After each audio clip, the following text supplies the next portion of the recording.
Standing before a 6-ton iron structure, over 1,600 years old, it stood out in the open, exposed to, well, everything, for more than a millennium and a half. Yet it shows barely any rust. hmm It's often called the rustless wonder, and it really just makes you stop and ask, how? How is that even possible? It truly is. It's a remarkable feat of ancient engineering, a structure that, at first glance seems to completely defy the basic principles of corrosion we expect from iron. Right, and that's exactly what we're going to dive into today, the enduring enigma of the Delhi Iron Pillar. We'll explore its incredible history, Yeah. try to unravel how ancient artisans actually managed to build something so durable, uncover the really surprising science behind its resistance to rust, The chemistry is fascinating. and see what lessons it might hold for materials engineering even now in our modern world. So our goal here is to cut through the noise, give you a shortcut to understanding this incredible mystery. Let's do it. So this isn't just some old artifact. It's a monumental puzzle. To really appreciate it, maybe let's just picture it first. What does this rustless wonder actually look like, and where can you find it? Okay, so you'll find it standing proudly in the Qutb Minar complex in Mehrauli, Delhi, in India. And it's not small, not by any means. Yeah. It stands at an impressive 7.21 meters, that's nearly 24 feet tall. And a good chunk of that, about 1.12 meters, is actually hidden below ground. Right. So the visible part, the cylinder, is around 17 feet. It tapers slightly, gets thinner towards the top, about 16 inches wide at the base to maybe 13 inches at the top.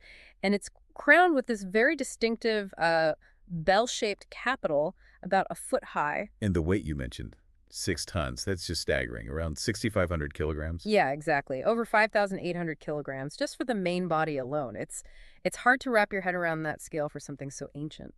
It really is. But the real headline, the thing that gets everyone, is its phenomenal resistance to corrosion. After more than 1,500 years out in the elements, it's still a scientific riddle, isn't it? It is. It's more than just history. It's like an active, living laboratory for archaeometallurgy. Scientists are still getting new insights from it. A living laboratory from India's golden age. How old exactly are we talking here? When was it made? We're talking around 400 CE. That puts it firmly in the Gupta period, which ran from about 320 to 600 AD. And that era, well, it's widely seen as a golden age in ancient Indian history. Huge advancements in science, art, literature. Incredible time. And this massive pillar built during that golden age. I'm curious, was it always in Delhi?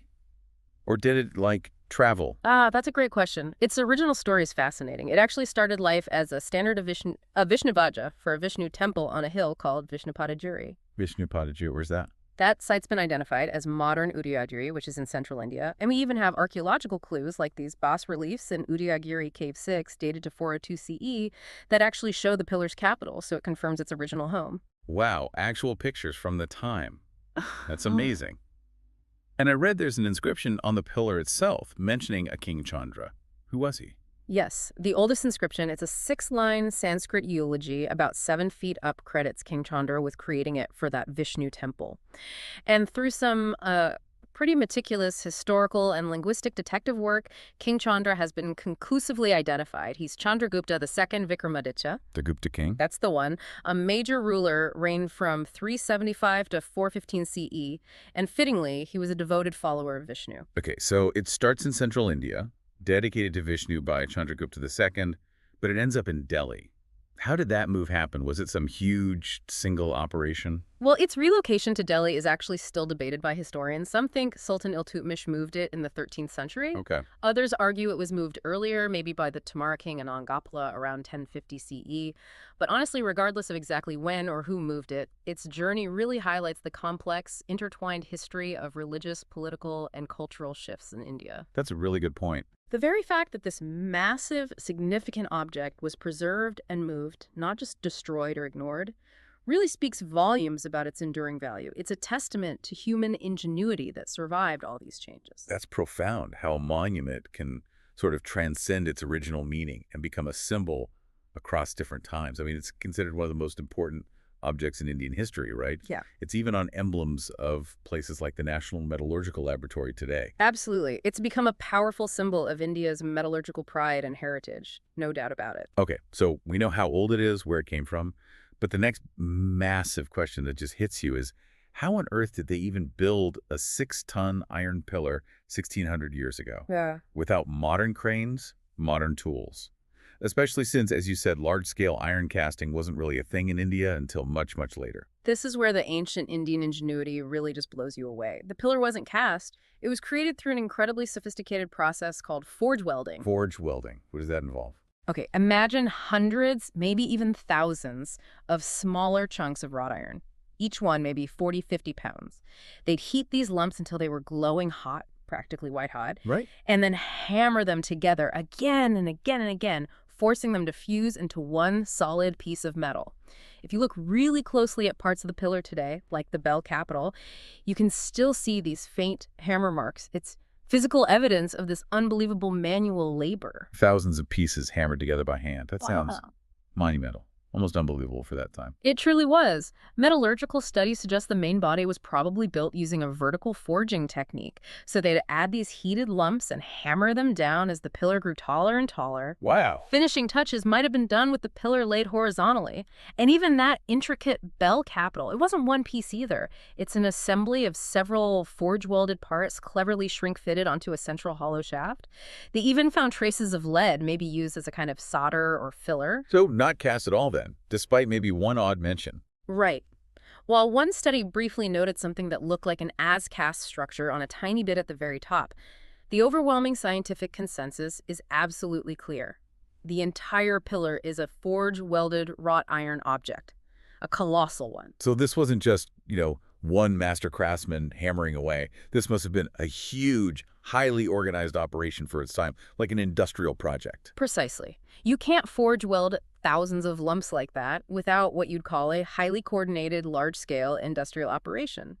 Estimates suggest it would needed something like 200 furnaces going at the same time. 200? Or maybe a continuous process with lots of smaller ones just to produce the raw iron blooms they needed. It really shows an incredible level of logistical planning, managing the labor, specialized skills, project execution, all happening back in the Gupta period. It's as much a testament to their industrial capability as their metalworking skill. That is absolutely astounding. Okay, so that's how they built it. What about the iron itself? How was it made, and what made it so unique that it resists rust? Ugh, the iron. It was made using a very old method, the ancient direct reduction bloomery process. Think of it as turning iron ore directly into usable metal by heating it with charcoal in a furnace. But, and this is key, without fully melting it down like in a modern blast furnace. Okay. And crucially, without adding chemicals called fluxes like limestone, which modern steelmakers use to purify the iron and remove certain elements. And that without limestone part. Sounds like that might be a really big piece of the puzzle here. It is absolutely central to the story. Because they didn't use limestone flux, elements that would normally get removed in modern processes actually stayed in the iron. Like what?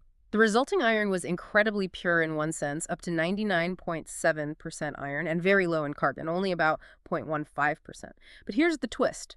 It was exceptionally high in phosphorus. We're talking around 0.25% phosphorus. A quarter percent. That's high for iron, isn't it? Very high by modern standards for structural steel. And this high phosphorus content is, well, it's a main character in our story of rust resistance. After the initial smelting, they'd refine the hot iron bloom further. They'd reheat it to really high temperatures, sprinkle silica sand on it to form a fluid slag, Right. and then hammer it out again, which increased its density and pushed out more impurities, making it even purer iron, but still retaining that phosphorus. So this high phosphorus, was it like an accidental advantage? They probably didn't have the chemistry knowledge to aim for high phosphorus, did they? That's a really insightful observation. The lack of flux was most likely due to the technology they had, or just tradition, not some deliberate scientific choice like we'd make today. However, Professor R. Balasubramaniam, who's probably the leading expert on the pillar, Yes, you mentioned him. he suggests that ancient smiths might have empirically understood the connection. They might have noticed, through trial and error over generations, that iron made this way with this higher phosphorus just didn't rust as much. So they figured out what worked, even without knowing the why. Exactly. They found a process that worked exceptionally well for durability, and they stuck with it. It's a truly fascinating example of, practical optimization leading to these incredible, unforeseen, long-term benefits. That's such a cool idea, empirical discovery, driving this amazing result. Yeah. It really makes you appreciate the depth of ancient knowledge. Now, thinking about the wider world back then, how did ancient Indian ironworking stack up against what was happening elsewhere, say in powerful Rome or in China? Well, putting it in that global context, ancient India had this really long, independent history of ironworking. We're talking maybe 1800, 1200 BCE, so it was either earlier than or happening at the same time as developments in Central Asia and Iran. Okay. By the Gupta period, India had achieved a frankly remarkable level of industrial chemistry. Even Imperial Rome apparently viewed India as the most skilled nation in chemical industries, and that included advanced metallurgy. India was especially famous for its high-grade steel. You've probably heard of Wootz steel. Damascus steel, right. Exactly. Made from Wootz steel ingots produced in southern India, perhaps as early as 300 BCE. Exported, legendary stuff used for those Damascus swords. So how did Rome's own iron compare? Roman metallurgy mostly used a similar direct bloomery process, but their steel quality tended to be more inconsistent, often with more impurities left in. Actually, the best quality steel the Romans could get, called cerric iron, was almost certainly imported from India. Really? Yeah, there are even historical accounts suggesting Rome banned Indian steel imports at one point because it was hurting their trade balance. Roman engineering genius, meanwhile, focused more on things like concrete, stone, arches. Iron was mostly used for structural reinforcement, like tie bars in buildings. They didn't create massive single-piece iron pillars like Delhi's, and their furnaces generally didn't hit the super high temperatures seen in some Indian practices. Interesting. And what about China? They were known for big iron structures too, weren't they? Absolutely. China was way ahead in a different direction. They were the earliest civilization to widely use blast furnaces, we're talking Han Dynasty, 1st century AD, and to produce cast iron, which was common by the 5th century BCE. Cast iron, so totally different from the pillar's wrought iron. Completely different. Cast iron let them mass produce things, make intricate shapes, revolutionizing tools and weapons. They did make wrought iron too, but often by decarburizing cast iron. And yes, they built impressive large iron structures like the Pujin Bridge around AD 724, which had wrought iron chains and huge cast iron anchors shaped like oxen. But these tended to be composite structures, mixing cast and wrought iron, not enormous monolithic wrought iron pillars like Delhi's. So it sounds like while all these cultures were achieving amazing things with metal, India really carved out its own unique niche, almost like a specialized branch of metallurgical evolution focused on this high-purity wrought iron. That's a perfect way to put it. The key takeaway is that while Rome, China, and India all had major metallurgical successes, their paths really diverged. India excelled in this high-purity, forge-welded wrought iron, and also in high-carbon Wootz steel. The Delhi iron pillar is the ultimate expression of that unique, massive, monolithic wrought iron path. It really highlights how technology isn't just one linear track. Different cultures develop specialized expertise based on their resources, needs, and traditions. Okay, so we've covered how it was built, its history, its unique material. But the true enigma, the part that still fascinates everyone, is how it's resisted rust for so long. People call it rust-free, but you said earlier that's not quite right, is it? What's the real scientific secret? Right, that's a crucial distinction. The pillar is not technically rust-free, it absolutely does rust, but, and this is the genius part, the layer of rust that forms is incredibly thin. It sticks really tightly to the metal underneath, and it's protective. It actually stops or dramatically slows down further rusting. So the rust protects it from more rust. In a way, yes. That initial bit of corrosion is actually essential for creating what scientists call a self-sustaining, protective, passive film. It's a wonderful paradox. A little bit of controlled rusting leads to amazing long-term corrosion resistance. Understanding that difference between no rust and protective rust is key to appreciating the pillar. It's even inspiring ideas for modern self-healing materials. Okay, so what's happening chemically? What makes this rust layer so special and protective? The star player here is that high phosphorus content, the roughly 0.25% we talked about. That's a direct consequence of the ancient bloomery process not using limestone flux. What the phosphorus does is act like a catalyst. It actively promotes the formation of this specific type of protective film. But wait, doesn't high phosphorus usually make iron brittle? That cold shortness thing you hear about in modern steel? It certainly can, yes. That's precisely why modern steelmakers try so hard to remove phosphorus. It reduces ductility. However, in the pillar's case, a couple of things seem to be going on. The relatively low carbon content might help offset some of the negative effects of phosphorus on its mechanical properties. Ah, okay. And maybe more importantly, the pillar is just standing there. It's essentially unstressed in its vertical position. So its lack of ductility, its brittleness, doesn't really matter for its main job. It's just standing. It's another one of those lucky breaks or perhaps intended design aspects that contributed to its longevity. It really sounds like a perfect storm of factors. Can you break down how that protective film actually forms? You said it's multi-stage. Yes, it's a fascinating process that happens over a very long time. So initially, when the fresh iron is exposed to air and moisture, ordinary rust starts to form things like amorphous iron oxyhydroxides, the stuff you normally see. At this early stage, the corrosion rate is still relatively high. Okay, typical rust. But then, things get interesting. Over time, some of that initial rust converts into magnetite, fierros, which is a more stable, denser form of iron oxide, and that starts to slow things down a bit. Also, and this is really neat, those tiny slag inclusions left over from the bloomery process, they act like microscopic cathodes. They cause tiny localized corrosion spots. Which sounds bad. Paradoxically, no. This localized corrosion actually helps slow down the overall attack, and it tends to concentrate phosphorus right at the surface of the metal, just beneath the growing rust layer. Concentrating the key ingredient. Exactly. And this concentration of phosphorus then catalyzes the formation of another type of iron oxyhydroxide, an amorphous, very adherent barrier called delta FeO-H. And that's the final protective layer. Or is there more? Almost. That delta FeO is a crucial intermediate step. But the ultimate protector forms over even longer timescales.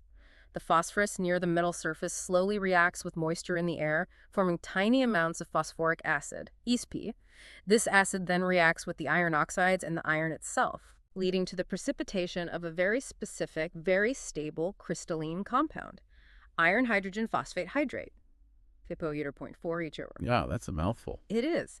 But this compound forms as a very thin, continuous layer, just a few tens of micrometers thick, right at the interface between the metal and the oxide layers. It's almost like a thin ceramic coating, and this phosphate layer is incredibly resistant to further corrosion. It's highly inhibitive. It effectively slams the brakes on the rusting process. That's the real long-term shield. Incredible. And does the local environment, the climate in Delhi, play a role in maintaining this shield? It absolutely does. Delhi's climate, which is relatively mild and has these distinct alternating wet and dry cycles, turns out to be really beneficial. The wet periods, like the monsoon, help dissolve phosphorus compounds into thin acidic films on the surface. Then the subsequent dry periods allow these protective phosphates to precipitate out and crystallize properly, making the layer denser, less porous, and even more protective. So the weather helps heal the layer. In a sense, yes. It's not the only reason the pillar survives. The high phosphorus is the foundation. But the climate is a critical supporting actor. It helps maintain the stability and effectiveness of that phosphate film over centuries. So it really isn't just one thing. It's this complex synergy, as you put it earlier. Exactly. The pillar's amazing durability comes from this intricate interplay between its unique material composition, especially the high P, its specific microstructure, those slag inclusions, the grain structure, and its dynamic interaction with the specific environmental conditions in Delhi. It's like a sophisticated form of environmental material design achieved centuries before we even had the terminology. This whole story sounds like a mystery that must have really grabbed scientists' attention over the years. How did modern science finally piece all this together? When did they start figuring it out? Well, the scientific journey actually began quite early. You had observations from British soldiers and travelers back in the 19th century.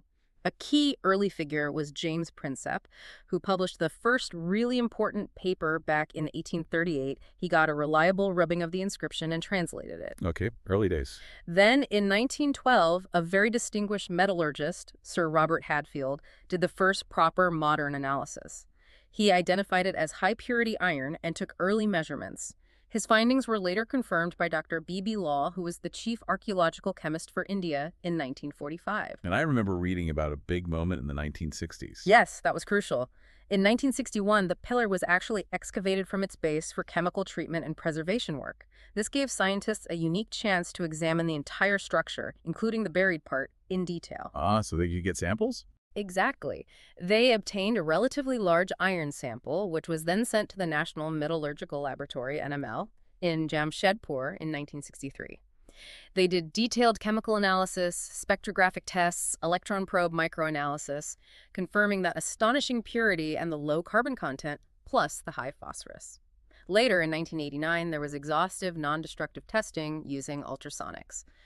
But when we talk about really nailing down the reason for the rust resistance, that passive film theory, one name seems to come up again and again, R. Subramanian. Absolutely. Professor R. Balasubramaniam, or Bala as he was widely known, a brilliant metallurgist from IIT Kanpur, dedicated more than a decade to intensive independent research on the pillar. His work really culminated in his definitive book, Story of the Delhi Iron Pillar, published in 2005. And his main conclusion was? His core conclusion, which is now the widely accepted scientific explanation, is that the pillar's incredible corrosion resistance comes from that protective passive film, and that the high phosphorus content is the key driver behind its formation. And he didn't just theorize this, right? He used some pretty advanced tools to analyze the actual rust. Oh, absolutely. He performed incredibly detailed characterization of rust samples, especially focusing on the oldest, least disturbed rust found just below the pillar's capital, which had been protected from direct rain for centuries. He used a whole suite of advanced analytical techniques. Like what? Things like X-ray diffraction, XRD, which was crucial because it allowed him to unambiguously identify the crystalline structure of that iron-hydrogen phosphate hydrate layer, basically proving it was there. He also used Fourier transform infrared spectroscopy, FTIR, and Nussbauer spectroscopy, which helped confirm the presence of the different iron oxides like magnetite and delta FeO, and confirmed the chemical state of the iron in the phosphate layer. So really building a detailed picture molecule by molecule almost. Pretty much. Plus, lots of non-destructive evaluation techniques directly on the pillar: ultrasonics, impact echo, radiography, X-ray fluorescence, even in situ metallography and electrochemical analysis. All of this built up an overwhelming body of evidence confirming the forge structure, identifying internal features like voids, but most importantly, confirming the protective nature and stability of that unique oxide phosphate layer.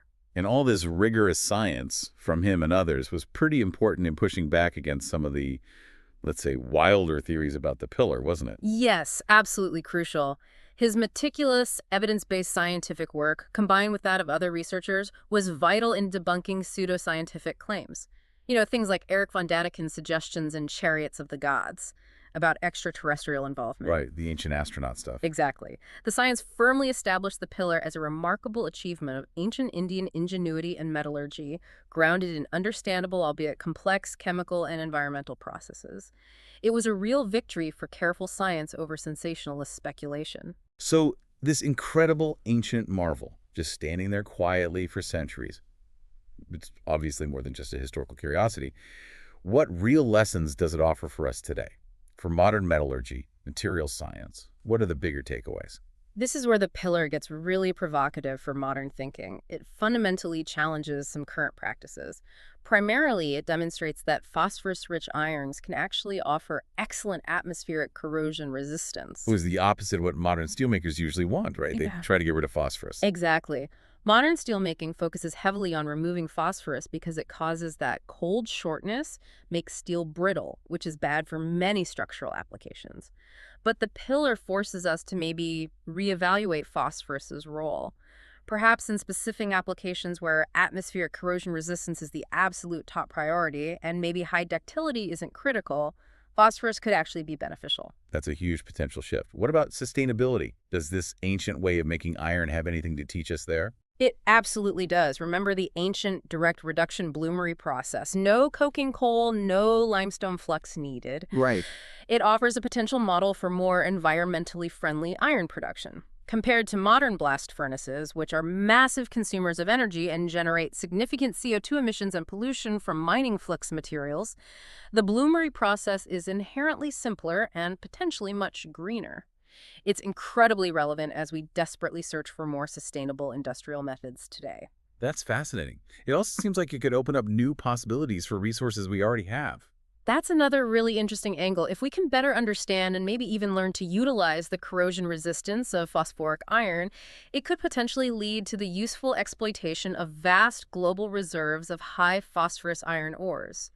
Right now, those ores are often considered low-grade or problematic precisely because of the phosphorus. So we could turn a problem into an advantage. Potentially, yes. It could broaden the raw material base for iron and steel quite significantly. And even with that brittleness issue, the cold shortness, you mentioned the pillar itself still has decent strength. Yes, remarkably so. Its yield strength is actually comparable to some modern structural steels. While the phosphorus definitely reduces its ductility, this suggests that maybe, with careful control of other elements like the low carbon content, phosphoric irons could be suitable for certain atmospheric exposure applications, maybe things like building frames, decorative elements, non-critical structural members. It challenges the blanket assumption that they're just too brittle to use. So ultimately, the Delhi Iron Pillar isn't just an Indian treasure.